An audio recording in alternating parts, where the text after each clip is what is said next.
വില്ലന്റെ പ്രണയം. രചന lady Hitler. അവതരണം അഷിക. പതിവിലും നേരത്തെ ഞാൻ എഴുന്നേറ്റ് അമ്പലത്തിൽ പോകണമെന്ന് ഉള്ളിൽ നിന്നും ആരോ വിളിച്ചു പറയുന്നത് പോലെ കുളിച്ച് സെറ്റ് മുണ്ടും എടുത്തെടുത്തു. ഷോ, കണ്ണെഴുതണോ? ആ, എഴുതിയേക്കാം, ഞാൻ സ്വയം പറഞ്ഞു. എനിക്ക് കണ്ണെഴുതാൻ വലിയ പിടിയൊന്നുമില്ല. ഒരു അരമണിക്കൂറെങ്കിലും കണ്ണെഴുതാൻ ഞാൻ എടുക്കും.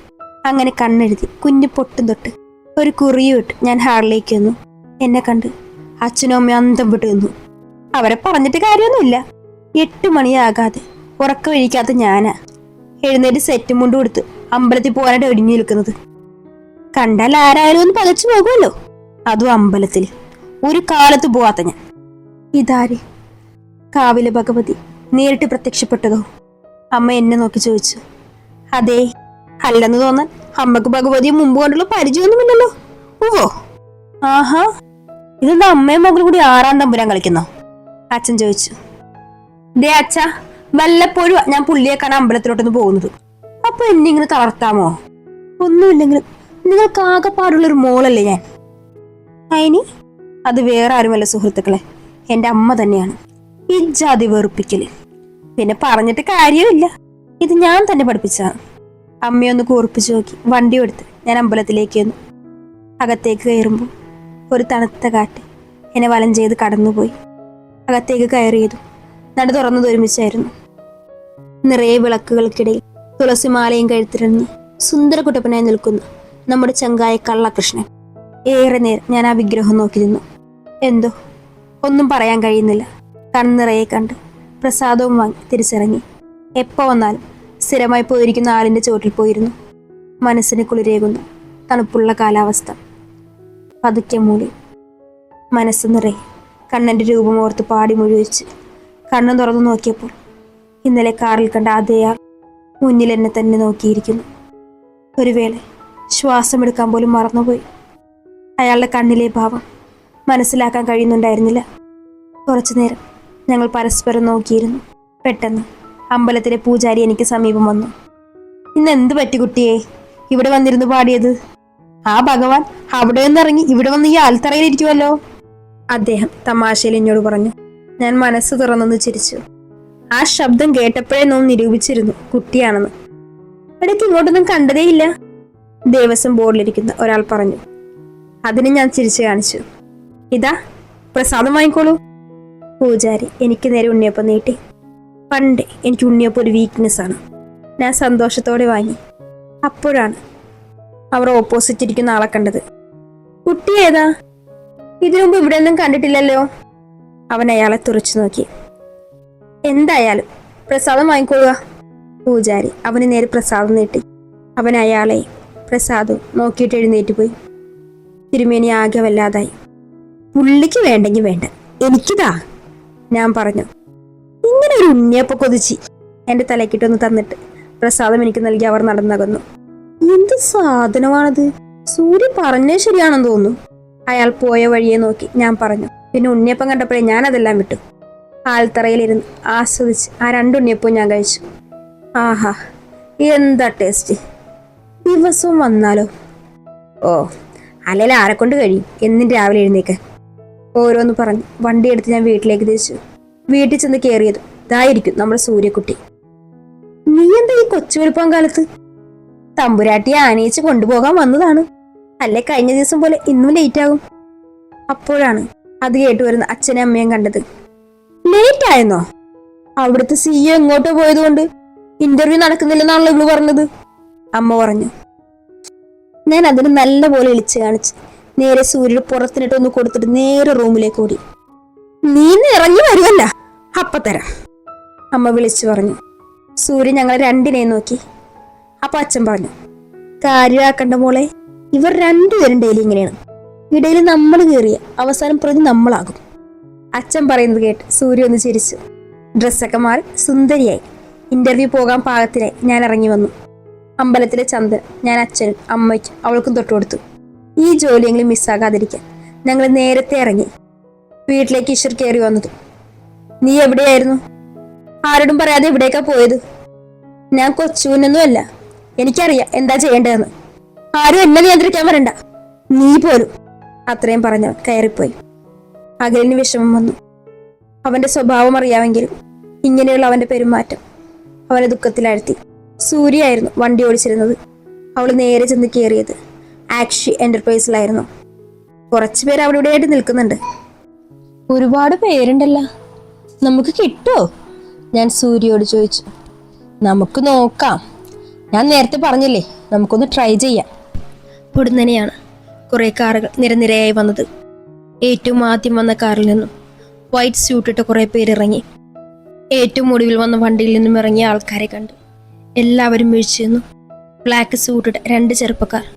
ആരും നോക്കി നിൽക്കുന്ന സൗന്ദര്യവും മുഖത്ത് നിറഞ്ഞു നിൽക്കുന്ന സീരിയസ് ഭാവവും. ഞാനും സൂര്യൻ ഞെട്ടി. കഴിഞ്ഞ ദിവസം വണ്ടി ഇടിക്കാൻ പോയത് ഇവരുടെ കാറിലായിരുന്നു. സബാഷ് സൂര്യേ, വാ നമുക്ക് പോകാം. ഈ ജോലി നമുക്ക് കിട്ടാൻ പോകുന്നില്ല. ആ മുതലുകൾക്ക് നമ്മൾ ഓർമ്മ കാണും. വെറുതെ പോയി നാണം കെടണ്ട. ശരിയാ, വാ നമുക്ക് സ്കൂട്ടാകാം. ഞങ്ങൾ പോകാൻ തുടങ്ങിയതും ഇന്റർവ്യൂ കഴിയാതെ ആർക്കും പുറത്തു പോകാൻ കഴിയില്ല, ആരോ വിളിച്ചു പറഞ്ഞു. പൂർത്തിയായി. ദൈവമേ, ഇന്നലത്തെ കാര്യം അവന്മാർ മറന്നുപോയിരുന്നെങ്കിൽ. ഞാൻ മുകളിലേക്ക് നോക്കി പ്രാർത്ഥിച്ചു. എന്തായാലും പെട്ട്. വാ നമുക്ക് നോക്കാം. സൂര്യ എന്നെ വലിച്ചുകൊണ്ട് അകത്തേക്ക് പോയി. നോക്കിയടി, എന്തോരം ഗ്ലാമർ പിള്ളേരാടി. നമുക്ക് കിട്ടുമെന്ന് തോന്നുന്നില്ല, ഞാൻ പറഞ്ഞു. അതിനിവിടെ ബ്യൂട്ടി കോൺടെസ്റ്റ് അല്ല നടക്കുന്നത്. ഞങ്ങൾ ഞങ്ങളുടെ അവസരത്തിനായി കാത്തിരുന്നു. ആ സമയം തന്നെ ആ കമ്പനിയെ കുറിച്ച് ഗൂഗിൾ ചെയ്ത് നോക്കി. ഡി നോക്ക്, ഇവർ രണ്ടുപേരും കൂടി ഒറ്റക്ക് കഷ്ടപ്പെട്ടാ 6 വർഷം മുമ്പ് ഈ കമ്പനി തുടങ്ങിയത്. ഇതിന്റെ ഓണേഴ്സ് 2 പേരാ, അഖിലും പിന്നെ ഇഷറും.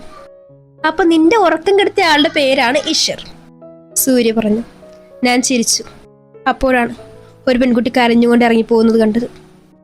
എന്തു പറ്റി? ഞാൻ അതിൻ്റെ അടുത്ത് പോയി ചോദിച്ചു. അകത്തിരിക്കുന്ന മനുഷ്യന്മാരല്ല, മനുഷ്യരൂപം കൊണ്ട് ചെകുത്താന്മാരാണ്. ഇത്രയും പറഞ്ഞ് ആ പെൺകുട്ടി അവിടെ നിന്നും ഇറങ്ങിപ്പോയി. എൻ്റെ നെഞ്ച് കിടന്ന് വല്ലാതെ ഇടിക്കാൻ തുടങ്ങി. പിന്നീട് അങ്ങോട്ട് കയറിയ എല്ലാ പെൺകുട്ടികളും കരഞ്ഞുകൊണ്ട് ഓടിപ്പോയി. ആൺകുട്ടികളാകെ വലിഞ്ഞു മുറിയ മുഖത്തോടെ ഇറങ്ങിപ്പോകുന്നു. പെട്ടെന്ന് ഞാൻ കേട്ടു, നിലാരാമൻ. ഞാൻ നെട്ടി. എൻ്റെ ഊഴമായി. എനിക്ക് പേടിയാവുന്നടി. ഒന്നുമില്ല, നീ പോയി വാ. All the best.